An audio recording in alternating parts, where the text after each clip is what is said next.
بسم اللہ الرحمن الرحیم اللہ لا الہ الا هو الحی القیوم لا تأخذه سنة ولا نوم له ما في السماوات وما في الأرض من ذا الذي يشفع عنده إلا بإذنه يعلم ما بين أيديهم وما خلفهم ولا يحيطون بشيء من علمه إلا بما شاء وسع كرسيه السماوات والأرض ولا يؤوده حفظهما وهو العلی العظیم۔ اور ان دونوں کی نگہداری یعنی آسمانوں اور زمین کی نگہداری اس کے لیے کوئی کارگراں نہیں ہے۔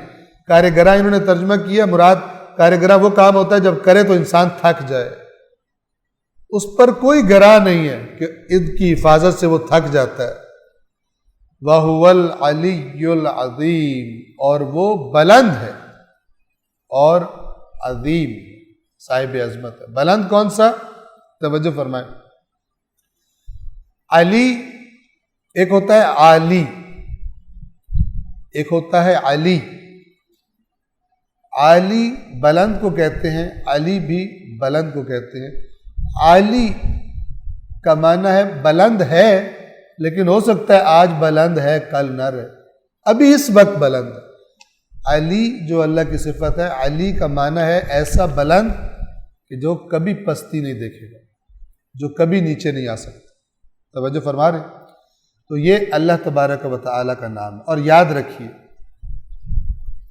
عرض کروں کیونکہ وضاحت ضروری ہے، کیونکہ بعض جن کو مرض ہے وہ پھر لوگوں کو شرک کی طرف ایسی باتوں سے مائل کرتے ہیں، ٹھیک ہے؟ مثلا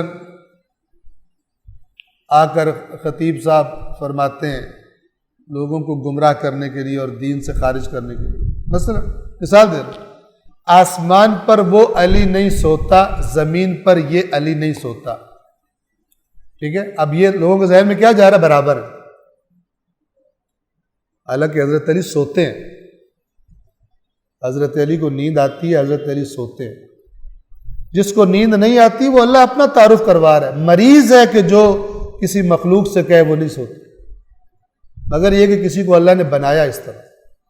لیکن جب اللہ اپنا بیان کر رہا ہے، اپنی اقتدار کو بیان کر رہا ہے اور اس میں ایک صفت اپنی بیان کر رہا ہے، اس میں کسی مخلوق کو شریک کرنا، یہ شرک کا مرض جو ہے یہ بہت خطرناک ہے۔ تو وہ میں آپ کو بتا دوں اس نے کیا لغویات بولی تھی، ٹھیک ہے؟ کہتا ہے کہ زمین پر یہ علی نہیں سوتا، آسمان پر وہ علی نہیں سوتا، اور اللہ تبارک و تعالیٰ نے اپنے رسول سے شب ہجرت فرمایا کہ اے رسول علی کو سلا دیجئے ایک رات، ورنہ میری توحید نہیں بچے گی۔ کس قدر یہ بیہودہ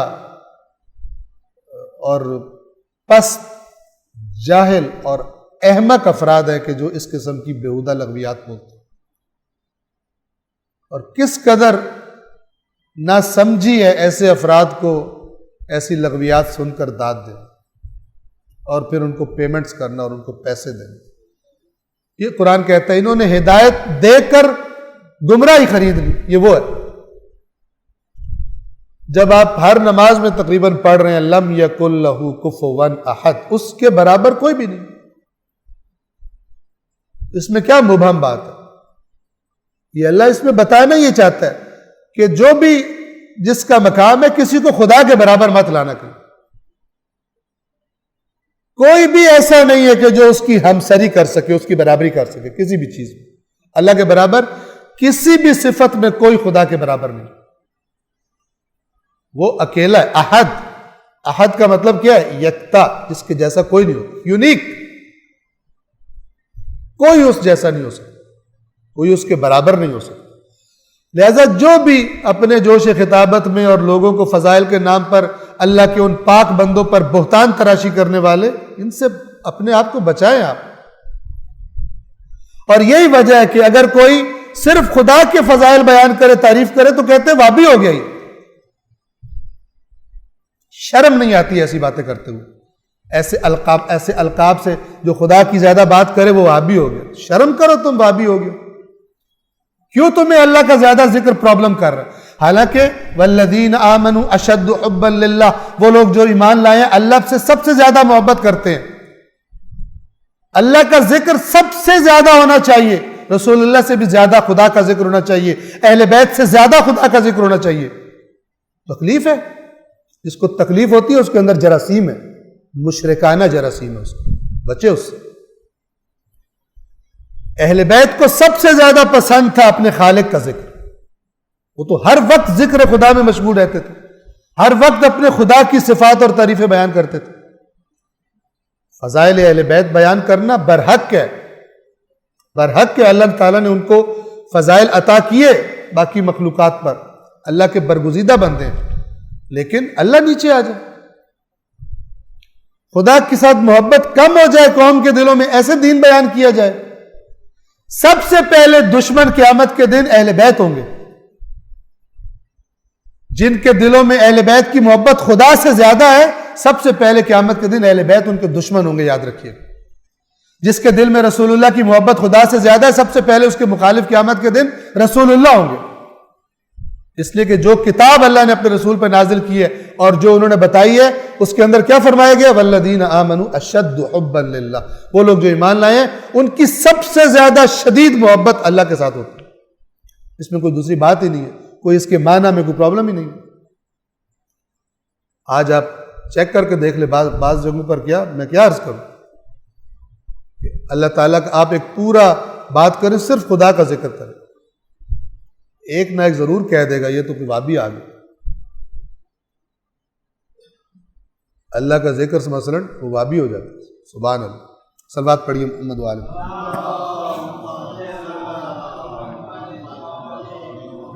اللہ کا صفاتی نام ہے علی، اور حضرت علی ابن ابی طالب کا نام بھی علی ہے، برابر؟ ہرگز نہیں۔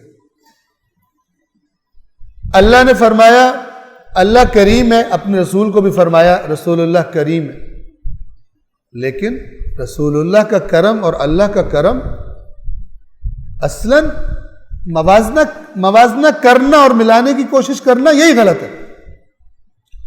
جب خدا کی بات آ جائے تو پھر کسی مخلوق کو خدا کے ساتھ مقابلے کروانا یہ شرک کی طرف انسان کو شرک کی کھائی میں گرا دیتے جاتا ہے۔ ہاں، خدا بند عالم کی ذات کے بعد پھر ہمارے لیے یہی ہستی ہے، لیکن مقابلے اللہ سے کروائے جائیں، یہ جو کرواتے ہیں وہ تو اپنا بوجھ اٹھائیں گے، جن کو گمراہ کر رہے ہیں ان کا بھی اٹھائیں گے، لیکن جو گمراہ ہوئے قرآن کے ہوتے ہوئے، نہیں دیکھا قرآن کو، نہیں ان آیات کو پڑھا اور اس قسم کی باتوں کے قائل ہو گئے، وہ پھر خود بھی اپنے گناہوں کا بوجھ اٹھائیں گے۔ اور شرک کے بارے میں خدا بند عالم کا لہجہ فرماتا ہے کہ ان اللہ لا یغفر ان یشرک بہ، اللہ یقیناً اسے نہیں معاف کرے گا جو اس کے ساتھ شرک کرتا ہے، کسی کو شریک بناتا ہے، وَيَغْفِرُ مَا دُونَ ذَلِكَ لِمَن يَشَاءُ، شرک کے علاوہ جو چاہے گا، جو اس کی مشیت ہوگی معاف کر دے گا، لیکن شرک کے بارے میں تو وہ کلیئر کہتا ہے کہ میں معاف نہیں کروں گا۔ باقیوں میں جو اللہ کے قانون ہیں ان میں گنجائش ہے کہ جس کا وزن کیے جائیں گے فلان ہوگا، لیکن جو مشرک آئے گا ادھر نیک اعمال کے ڈھیر لگا کے آ جائے، حالت شرک میں کچھ قبول نہیں ہوگا، اس لیے کہ قبول ہی وہ کام ہوتا ہے اللہ کی بارگاہ میں، اجر والا کام کون سا ہوتا ہے؟ جو صرف خدا کی رضا کی نیت سے کیا جائے۔ عبادت کیا ہوتی ہے؟ صرف خدا کی نیت سے کی جائے، غیر اللہ کو بیچ میں شریک کرنا خدا کے ساتھ وہ عبادت نہیں ہوتی۔ لا الہ الا اللہ، کوئی معبود نہیں اللہ کے علاوہ، یعنی کوئی ایسی ہستی نہیں جس کو عبادت میں شریک کر لیا جائے، اللہ بھی ہے قربتاً اللہ بھی ہے، قربتاً الفلان بھی ہے مثلا۔ یہ بڑا توجہ والا نقطہ ہے کہ جس پر میں نے پہلے بھی عرض کیا تھا، اس پر انسان کو واضح ہونا چاہیے۔ لہذا بعض لوگ الفاظ کے اشتراک کی وجہ سے لوگوں کو گمراہ کرتے ہیں، لفظ ایک جیسا ہے لیکن وہی لفظ جب مخلوق کے بارے میں استعمال ہوگا تو اس کے مقام کے مطابق، لیکن جب اللہ کے بارے میں استعمال ہوگا پھر وہ اپنے کمال پر ہے، اس میں کوئی نقص کوئی عیب فرض نہیں کیا جا سکتا۔ سبحانہ و تعالی، وہ ہر عیب سے پاک ہے اور وہ بلند۔ صلوات پڑھیے محمد والے۔